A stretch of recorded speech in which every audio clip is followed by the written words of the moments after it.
With that, I'll get started here. My name is John Molnar. I am the Director of the Program Management Office for the All Hazards Consortium.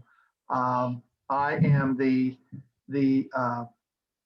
back office and a lot of the operations areas that Tom Moran comes up with a lot of the use cases that our groups and teams deal with, that come up with the solutions, and it's basically my role to help implement these use cases and the solutions that come out of those use cases. So it's been an interesting ride. I've been at the AHC for 15 years now. And anyway, so you don't need to hear about me anymore. I think we got some much more interesting people to talk about.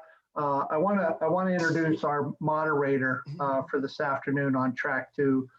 His name is George Giangi, and I have to say I am awed at the work that George has done, especially within the public and private arena. He has worked on the Public-Private Partnership Committee for the Pennsylvania Keystone Emergency Management Association.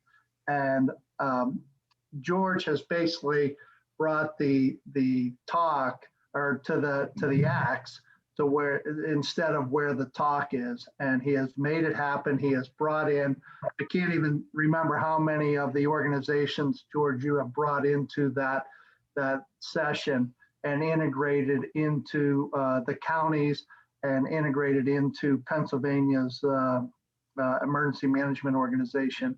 But that is basically the model for any type of BOC operation that a state and local and private sector is trying to emulate across the initiatives. And we have tried to write that playbook like George developed that and push that out to each of the other states. But anyways, I mean, George, I can go on here for about a half an hour here and eat up all Bill Nelson's time.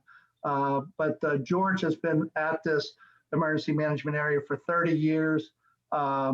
He basically chairs the business industry and infrastructure subcommittee for the South Central Pennsylvania Counterterrorism Task Force.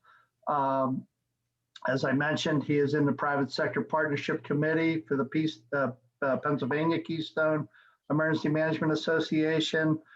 He is an expert in the counterterrorism awareness and prevention, and has done an enormous amount of training within this area.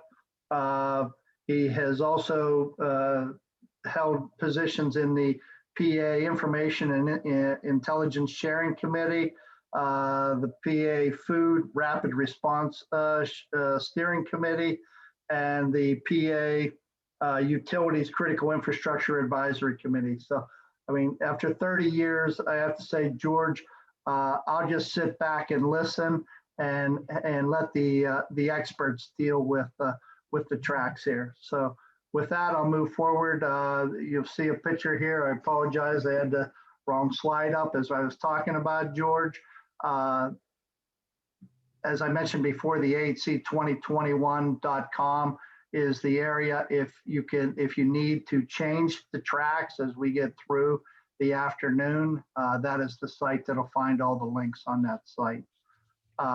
As we mentioned here, the different tracks that are involved at this point in time are from 12:30 to 1:15, and we are in track 2, as I mentioned, with the industry tools and resources for the paradigm shift to an operational resilience model. And Bill Nelson will be speaking as we roll through the next phase. George, I'll lead this over to you at this point, and you can introduce Bill Nelson and also say some more words about yourself. Thank you very much, John, and thank you for the kind words. Yeah, ladies and gentlemen, it's an honor for me to be asked to moderate this track. What a great job the All Hazards Consortium has done over the last 3 days, essentially, to give you the opportunity to listen to roughly 60 speakers, very timely and relevant topics.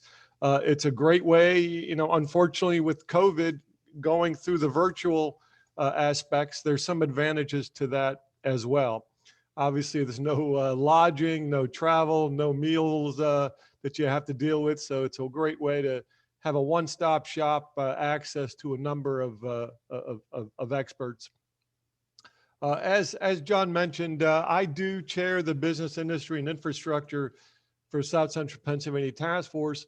What's funny is it started out with about 19 businesses that initially showed interest. We're up to over 1,000 now, businesses and faith-based organizations.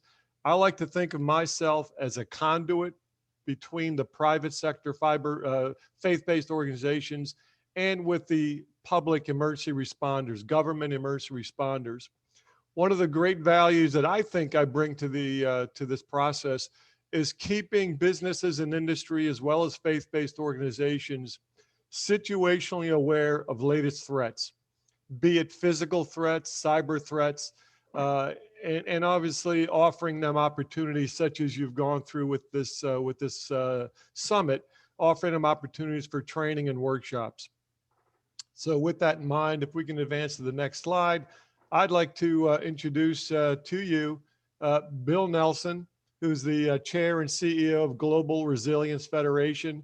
The topic he's going to be talking about is the paradigm shift to an operational resilience model. I've had the pleasure of sitting in, I was just telling Bill, at a recent webinar on prioritizing the cybersecurity threats in a manner that I've never heard of or seen before. And I think he's going to speak a little bit to that too. But Bill's topic is that traditional IT security tools focus on the identity detection, prevention, and response aspect.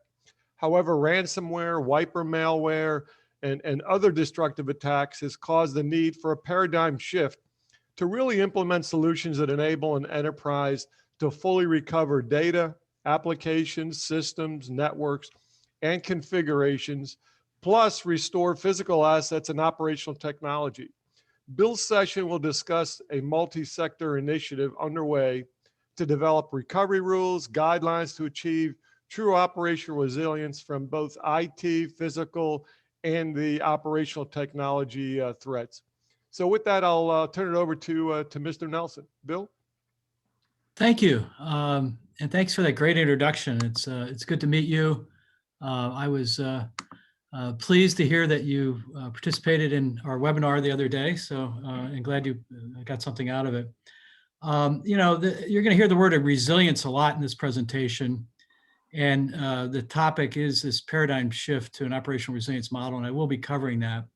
I just Googled before my talk today, the definition of resilience. And it's the capacity to recover quickly from difficulties or toughness. Another is the ability of a substance or object to spring back into shape, elasticity. So I think that's a good definition to keep in mind as we get into the details of this presentation.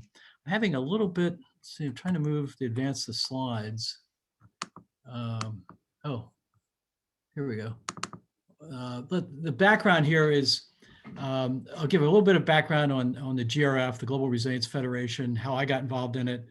This Business Resilience Council, I haven't announced this. This is the first time I've announced it.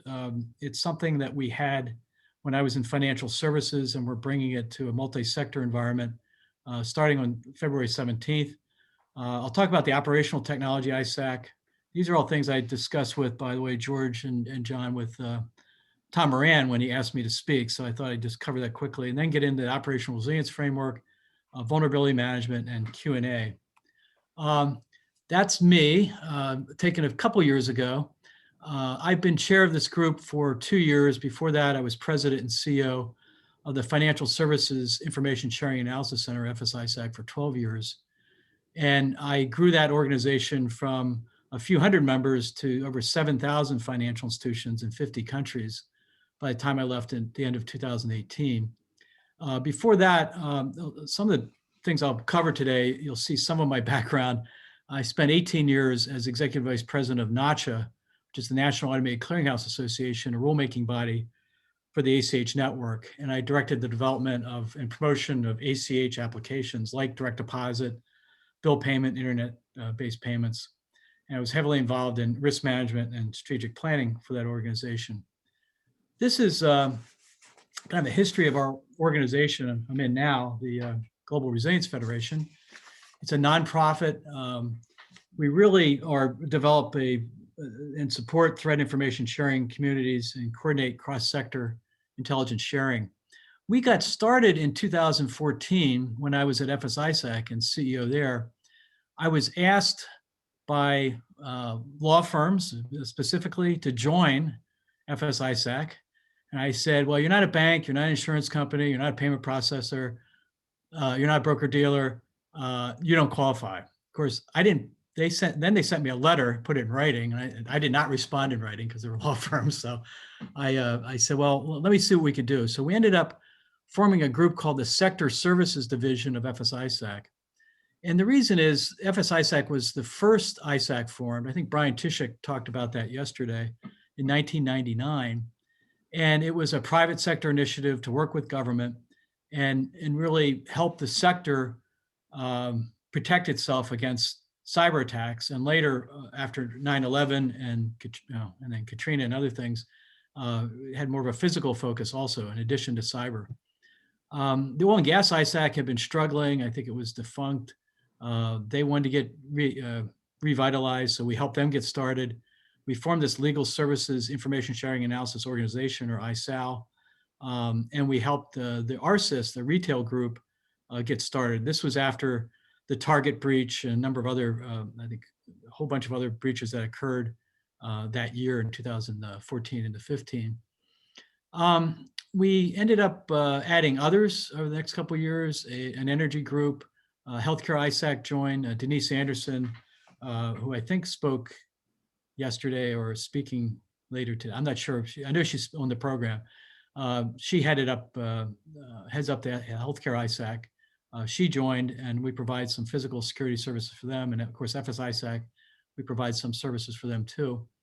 The National Retail Federation joined in 2018. But before that, in 2017, we made a decision to separate GRF from FSISAC entirely as a separate legal entity. So we're not really part of FSISAC anymore. We're a separate entity. I ended up leaving FSISAC at the end of 2018 to take on this job full time. In the meantime, we added an operational technology ISAC. That happens to be based in Singapore, although that's expanding to the US now. Professional services, a lot of professional services, consulting firms, accounting firms have been attacked, have had major data breaches. So I can say one of the names of the members of that group, that's KPMG, has given us permission to say it. We have, it's fairly new, but we have about 3 of the top 20 consulting firms are members, and we expect that to grow this year. Downstream natural gas ISAC joined. And we also, in about a month and a half ago, we formed the K-12 Security Information Exchange to help school districts. And then finally, in 2021, the Business Resilience Council was launched. This is basically a diagram I came up with, and this is actually a picture of some of our analysts working in our Security Ops Center. And they really address we have analysts assigned. The guy in front there is actually assigned the retail. Guy in front of him is energy group that he works for. We have other people assigned to different sectors. And then we're getting information from government sources, CERT alerts, regulator flags, law enforcement, agency reports, and then private sources that we either get information directly from or even pay for some of these services that we provide to our members. Our members are represented on the right. You see IT and OT, threat intelligence folks, physical security, business continuity, disaster response people, getting information, vulnerability management, best practices and collaboration. And you see the arrows going both ways. So the idea is sharing it both ways. And of course, cross-sectorally, we share with the National Council of ISACs, other affiliated partners, and open source information that we get. And this is our approach. In data intelligence, it's really I guess you call it really actionable intelligence, cyber or physical. Community collaboration is important. It's really building these communities. I know when I started FSISAC in 2006, it was ISAC stood for Information Sharing and Analysis Center. There was no, it'd been around for 7 years. There was no information sharing going on. fact, I remember the first case was that I remember was the multi-state ISAC. I think I've been in the job about 7 months. And they sent an alert to us and said, have you seen this attack? It was a Chinese brute force attack. And they gave all the details about it, the indicators of compromise, et cetera. And I shared it with our members, and they came back, the 4 of them came back and said, yes, I've seen it. So we checked it off, could provide that information back to the multi-state ISAC. And I literally threw a party because somebody was actually starting to share. And since then, that building that trust was the key. That was 2006, and I'll get into this a little bit more, but that trust has really been built in many of these different sectors. Education, training, technology tools. We have a pretty good platform that we use that we've helped build ourselves working with a vendor. It's now been adopted by many of our member communities, but also member communities even outside of GRF have adopted it. And again, it's the traffic light protocol, which I know Brian Tishik referred to that, but that's members only, member-driven communities, and then sharing between communities is part of it too, based on traffic light protocol. So moving on from that, the traffic light protocol, in 2000, I think it was 2008, I was invited to a meeting at the British Embassy, me and another person from Goldman Sachs. And these British intelligence folks were meeting with us, MI5, MI6 types. And they said, you got a great system, but you don't use the TLP. We said, well, what's that? And they explained it to us. I said, well, this makes a lot of sense because the way we had it before was everything was private. You weren't allowed to share it. But it makes sense. You as the originator, if you set the traffic light, the TLP for something you're sharing, then you're saying, I don't mind if it's shared outside the community, even if it's TLP white, or if it's shared within the community, it can be TLP green, or if it's TLP amber, it's just shared within that specific community. Let's say if it's finance, it's just shared within the financial sector, or healthcare just within finance or healthcare. And red, it just means just for you as an individual. And what we found was sometimes even on email, they started to use the TLP. They might say, even though we had anonymous sharing capabilities, you could share anonymously, nobody knew where it came from, or you could say on an email, the source for this information is red, the information itself is green, you can share it, or amber. And that really, building that trust was huge. That really started about 2009 and 10. And we had 2 members that really started sharing everything. They signed somebody on their staff, it was their job to share. When they started doing it, a lot of the larger organizations started doing the same. Now, you can get pretty inefficient with sharing. I know in some cases, let's say you're former law enforcement, you have some law enforcement buddies that you know, and you call them up and talk to them about a threat or incident that you had, and you share that information. But if you're talking about sharing within an entire sector, that can be fairly inefficient. That is why we've really tried to emphasize the idea of almost like a clearinghouse of information. And I look at my automated clearinghouse background, kind of fits right into that. If you have information that you can share and that goes into the Global Resilience Federation, let's say it's automated, it's IOCs, and you make it TLP green, it gets shared automatically with the other groups. Maybe looked at first from an analyst standpoint to see, is this relevant and actionable for that particular sector? Because you don't want to fill up your inbox or even your automated systems with information that's not really relevant. And I look at examples. I go back to April 8th, 2014. I don't know if everybody remembers that date. That was end of life for XP, Windows XP. About 3 months before that date hit, we had a number of community banks. We had a community bank organization under the FSISAC. We got the community banks together, and they started saying, hey, what are we going to do? 85% of our ATM machines run on XP. How are we going to handle this? So they started sharing best practices of what they were doing. We ended up being able to produce a document that went out to the whole industry on how to handle ATM machines in terms of the XP no longer being supported by Microsoft. I think another case of sharing between communities. Now that's some information that isn't really relevant, let's say for healthcare or downstream natural gas wouldn't even be interested in that. So that's something you would filter. Other things like we had our legal services, ISEL, had its first meeting about 5, I think maybe 6 years ago. And it was on I believe it was a Tuesday.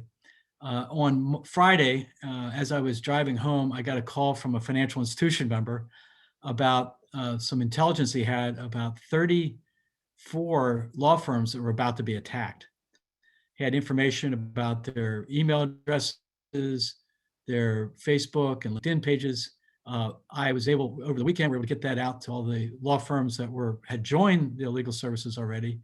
I think it was about 24 of them had already joined. And even the ones that hadn't joined yet, we were able to contact them on Monday and let them know of the pending attack.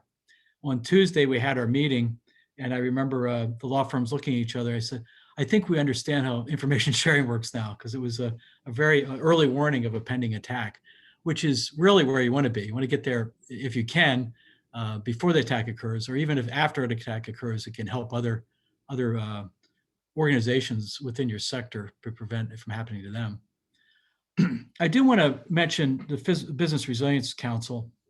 It's really going to focus mostly on physical, but also some cyber resilience in terms of response and recovery issues.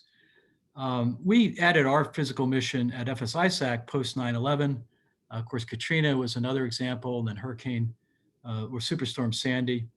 I remember after 9/11 in the industry, there was a law that was passed, and this was really pushed by the Federal Reserve to eliminate checks being sent. Because if you remember at 9/11, checks got stuck in post offices. There was no flights going anywhere. So your bills weren't being paid. And I know now your bills might not be paid because of the slowness of the U.S. Postal Service in the last 6 months or so. I'm still getting Christmas cards that were sent in early December. But the law, this Check 21 law said, we're going to image all these checks from now on.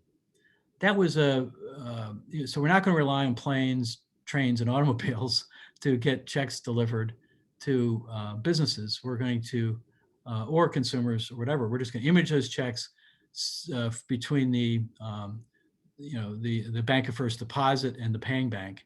And that was achieved in a very short time frame. Even though the concept for imaging had been around a while, it took a major event like this to cause action to be taken in the industry.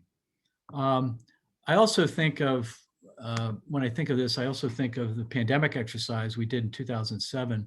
We had 3,500 financial institutions take part of a pandemic exercise. We did not have any comprehension of what it would actually incur in terms of work from home strategies and things like that. But the result was obviously a lot different when we ended up with a pandemic as of last year with COVID. The Business Resilience Council will have a series of services. We're going to have all sector threat calls on a regular basis, monthly sector-specific resilience discussions. We're going to have ad hoc spotlight incidents, threat and vulnerability calls, regulatory guidance, multi-sector exercises. And the emphasis here really is on cross-sector interdependencies, and we're going to create a dashboard for that. So these are some of our plans. Our experience in this has been, we've been doing this for the FSISAC for a number of years. When I was there, I had my own staff doing it, and then GRF took over a lot of that responsibility. I think Ali Gagnon is not muted. If we can mute Ali. Abel, thank you. Well, Ali, if you can mute yourself, thank you very much. The Business Resilience Council products include weekly threat resilience reports, situation reports, and we're going to have a secure shared portal for all this to make this happen. And we'll have staff, already have staff assigned to business resilience, physical, geopolitical, and cybersecurity analysts. We're going to collaborate with peers, develop our playbooks by industry and cross-sector playbooks, develop a warning of impending threats, and really prepare businesses for protecting their assets. So I think having this larger group, getting them together, I think is really going to make a big difference in terms of business resilience overall. A little bit about the OT-ISAC. I'm going to just zip through this because I want to get into the operational resilience. The interconnected nature of our technologies today, IT and OT systems, is pretty obvious. And I look at industrial control systems and equipment, generators, switches, transformers, distribution boards, et cetera. And now they're connected to IT. And this poses a real challenge because you have engineers versus IT professionals and IT security professionals, and getting them to work together and identifying these threats and to thwart them. These are just some examples of manufacturers, and we have all kinds of examples here. Nuclear power plant attack in India, of course, the Ukrainian attack against the power grid, and even a ransomware attack that caused production outages in a Norwegian energy company. These are other, you can have copies of these slides. I'm not going to read every one of these, but overview of cyber threats against OT systems. Israel's water system, of course, was attacked. Garmin's global outage caused by a ransomware attack. So you have an operation system that was affected by a ransomware attack. Attackers hitting a power authority. And these other vulnerabilities they're taking advantage of are key. And these have been identified in some cases, and sometimes they're not identified right away. And that's where you can have the outages. And just the increase in ransomware attacks against industrial organizations is happening more and more. They're impacting critical services, and a lot of these vulnerabilities are being exploited. And there's, the traditional targets are still going on, banking Trojans and other things, but ransomware is being used more and more. And we're seeing a lot of these attacks being successful. And this is ransomware as a service. There's lots of offerings now on the dark web. See, these are other examples, insights of, I think Nozomi in networks shared, ransomware operators are focused on larger, more critical targets with deeper pockets. And there's a bunch of different ransomware authorities that have attacked telecom, power, electricity, health, a lot of health services organizations. Orange is the fourth largest mobile operator in Europe. They were attacked with a ransomware attack. Of course, Garmin, which we already mentioned. This is an example of how a cross-sector sharing network like OT-ISAC, a member can really benefit the whole sector, or anybody involved that has operating technology. A member notified OT-ISAC of a campaign with links. They determined the severity, the scope. They sent out alerts to different communities, not just the community where the member came from. They shared additional data and sandboxed the results back to OT-ISAC. And then the peers started taking action. So this is a good success story of something that happened last year. Let's get into my main topic. I love Dilbert. This is, of course, Dilbert talking to his pointy-haired boss. We lost all of our company data and our backups too. So I hacked into our government's secret database where they keep records of everything we say or do. So I got it all back. I don't know if you've seen Live Free, Die Hard movie with Bruce Willis. Kind of reminds me of that. That does not actually exist, what he's talking about. But my reference to this is, you'll see in a second. So he feels like I should be doing something now. And Dilbert says, nah, everything is working fine. So yeah, we're talking about potential destructive malware and recovery. And there's been a number of major destructive malware threats. Ransomware, I would lump into that. These are older examples: South Korean banks being attacked, Saudi Aramco, Razgas from Shamoon, Sands Casino, Sony Pictures, and Korea Hydro Nuclear Power Company. There's others like that, and more recent ones. I do want to mention an individual named Sunil Yu who came up with this slide. He's a data scientist. He was developing a cyber defense matrix for a number of years, looking at what vendors are out there that, in terms of devices, applications, networks, data, and users that are addressing identity, protection, detection, response, and recovery. and looking at it, and these are shadowed on purpose. We're not going to reveal any names.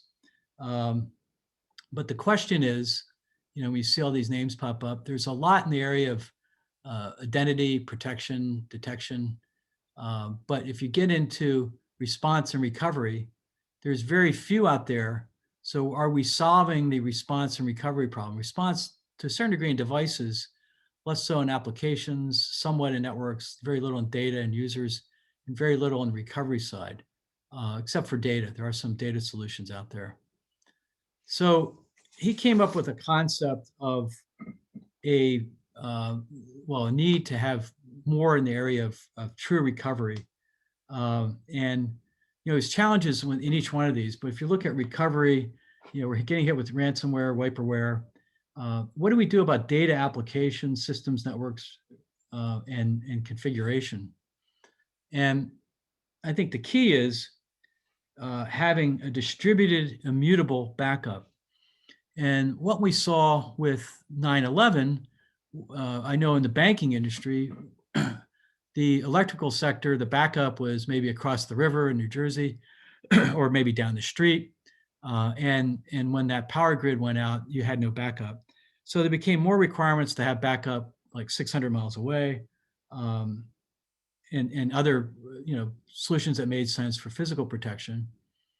But in a cyber world, what do you do when your backup, your hot backup, is infected too?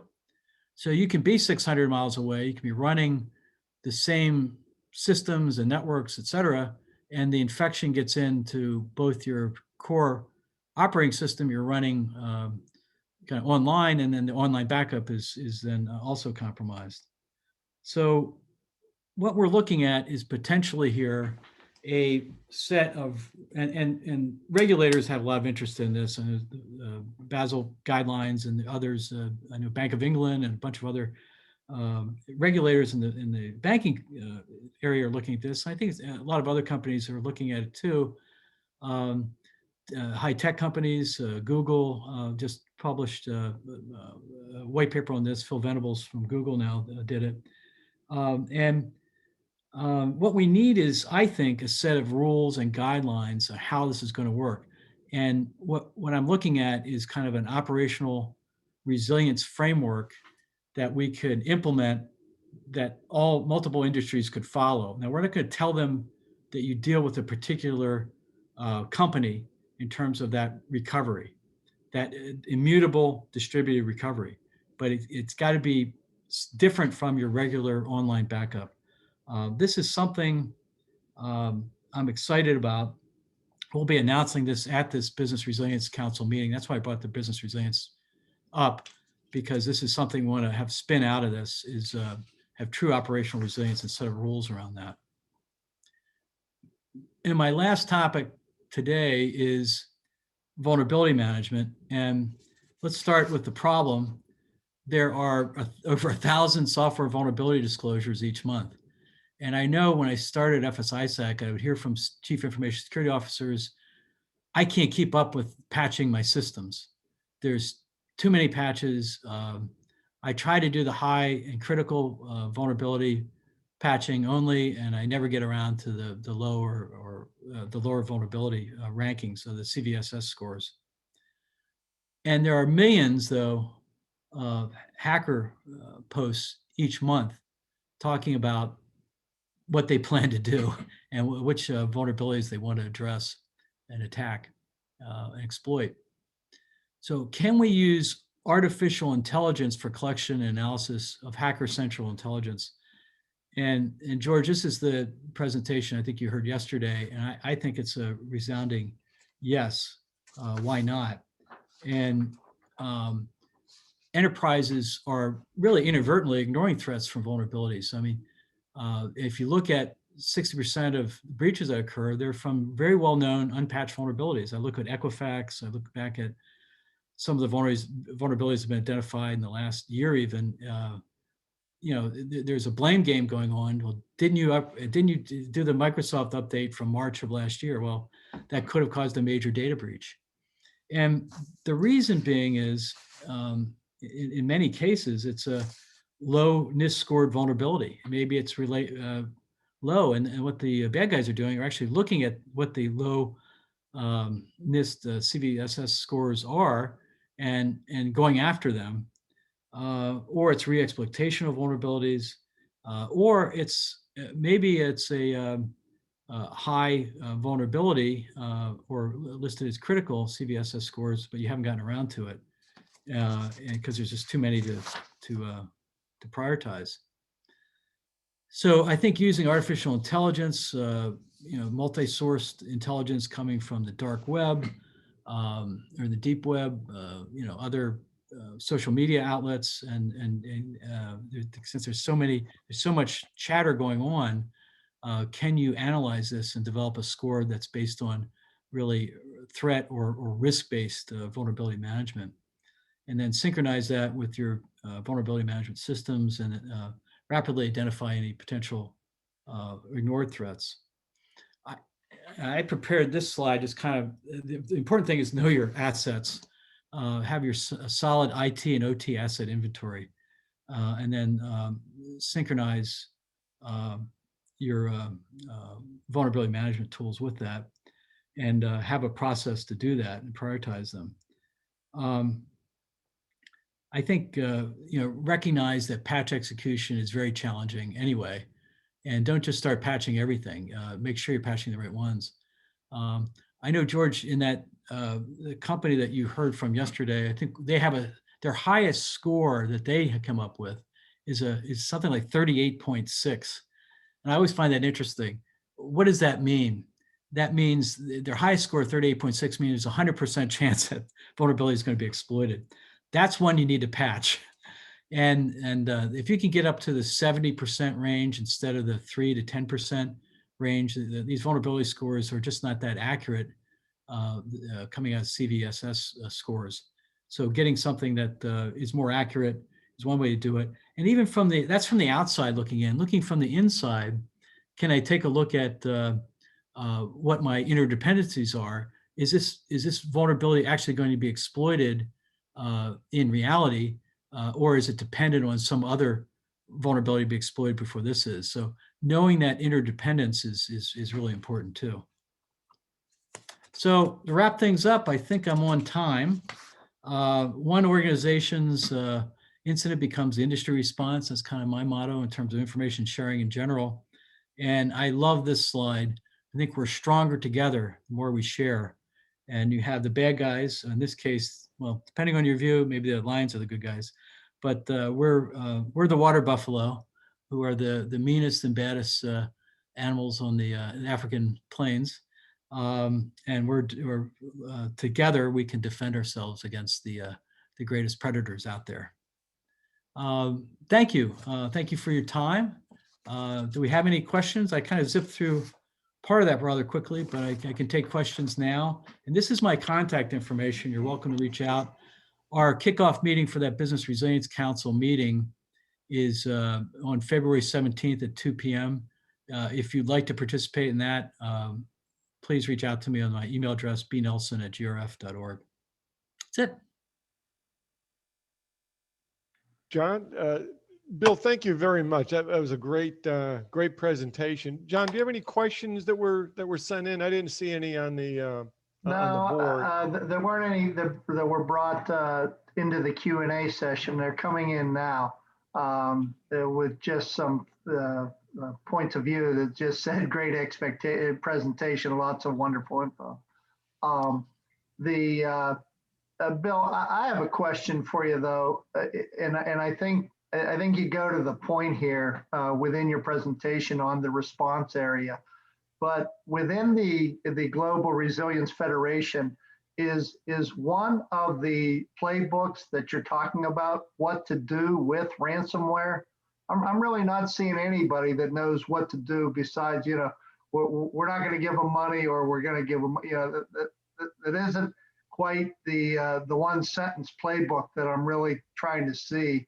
Well, what to do with ransomware. The fact is about 90% of the people that get hit with ransomware are paying the ransom. Nobody's saying that.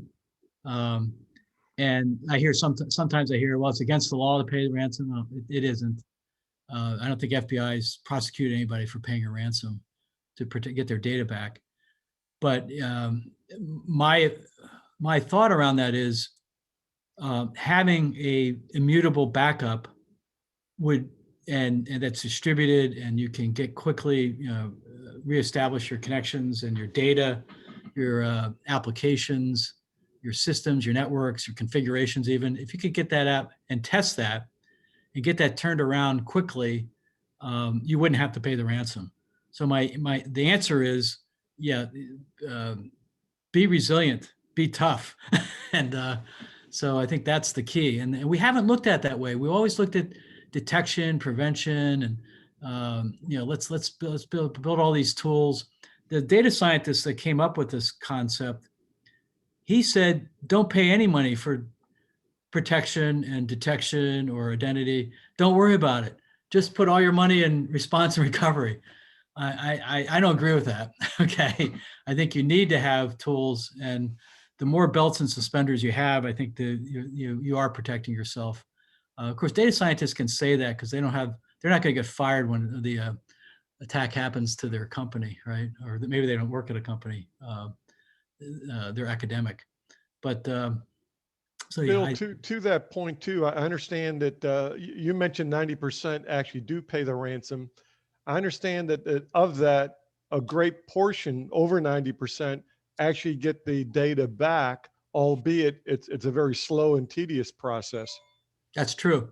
Yep. And there's honor among thieves. That was a big surprise when this stuff started. There's been extortion. We've seen more of that too. They say they're going to expose your data on the dark web and sell it if you don't pay. And the price tag for these ransoms have gone way up. I think the average about a year ago was 110,000 or 120,000. It's now in the millions, and we're seeing a lot more of it now. If you're a flower shop and you get ransomware, they might not ask for $1 million, but they might ask for something less. But yeah, it's been a real serious issue. I think one of the really thing that holds it all up now, and I'm a payments guy, is cryptocurrencies. They all want to be paid by cryptocurrency because if they get paid by a wire, then that's going to be traceable, right? So cryptocurrencies are somewhat traceable, but they're not. There's no real audit trail. You can see some of it going from wallet to wallet, but I think there needs to be more done in terms of regulation around cryptocurrencies. I've co-authored a white paper on that with Jeff Troy from the Aviation ISAC.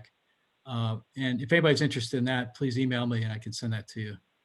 Hey, Bill, we do have one question that came in. This is from Mike Ressel, a good friend of mine who happens to be the president of the local InfraGard chapter in PA. It says, gentlemen, great job with this session. And Bill, how can individual InfraGard chapters and their members contribute to or participate in GRF's work? Thank you. Yeah, just email me and I'll be happy to set you up. And depending on the sector you're in, we might want to put you in a particular sector group. I think the Business Resilience Council, we're opening up to all sectors though, so you can actually join directly in that group. Outstanding. And Bill, you mentioned cryptocurrency. I'm sure you're probably intimately involved in the blockchain technology, a way of exchanging monetary funds almost immediately with a trail. And is that something that seems to be on the cutting edge? Well, they've been saying that for years. I'm an old curmudgeon when it comes to payment systems. I've been around payment systems since the mid 80s in wires, ACH, card, even before debit cards were used. I was, talking about EFTPOS, we used to call it, EFT, point of sale. And yeah, it's still, I think it's unproven. I think the technology is all there, but the cost, they keep saying they can lower the cost. I haven't seen the cost being lowered to do a payment.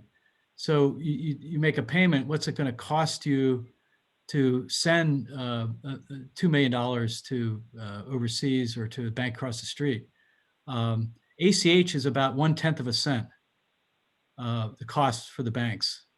The cost that the price that bank charges the company, we use ACH all the time, is that might be a few cents, but it's hardly anything. So once the economics are there, I think great. I don't think they're there, and I don't think I'll be even reading about it in the GRF retirement newsletter. So, Well, that says a mouthful. yeah. Bill Nelson, thank you very much for such an informative topic. We really appreciate you sharing your experience and knowledge with the group. Thank you. I enjoyed it. Thank you, George. Thanks, John. Good stuff, Bill. Excellent.